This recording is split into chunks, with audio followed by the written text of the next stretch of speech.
স্টুডেন্টরা মানে রানিং স্টুডেন্টদের অংশগ্রহণ এবং শীর্ষ নেতৃত্বে দেখুন আমাদের তো কমিটি হয়েছে 2024 সালে যখন খুনি হাসিনা রয়েছে তখন এই খুনি হাসিনা পতনের জন্য এবং গণতন্ত্র পুনরুদ্ধার আন্দোলনে আমাদের বিগত সময় ভূমিকা দেখে আমাদের কমিটিটা হয়েছে। এখানে স্বাভাবিকভাবেই আমরা দীর্ঘদিন আন্দোলন সংগ্রাম করার কারণে আমাদের পার্টি মনে করেছে সেজন্য আমরা আমাদেরকে নেতৃত্বে বসিয়েছে। আমরা সেই জন্যই খুনি হাসিনার সময় দায়িত্ব পালন করে আসছি। অবশ্যই রানিং স্টুডেন্টের দিকে ধাবিত হতে হবে।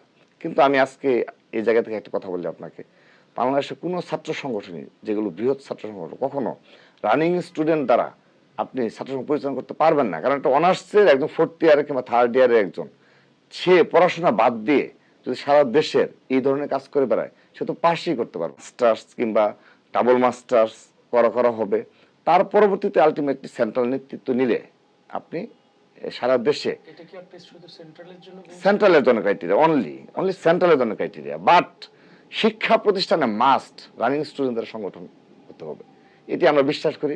এমনকি আমার ছাত্রদলের সাংগঠনিক অভিভাবক জনাব তারেক রহমান এ বিষয়ে কঠোর রয়েছে। ডে বাই ডে আমাদের যে সেন্ট্রাল কমিটি এগুলো একদম জুনিয়রের দিকে চলে যাচ্ছে।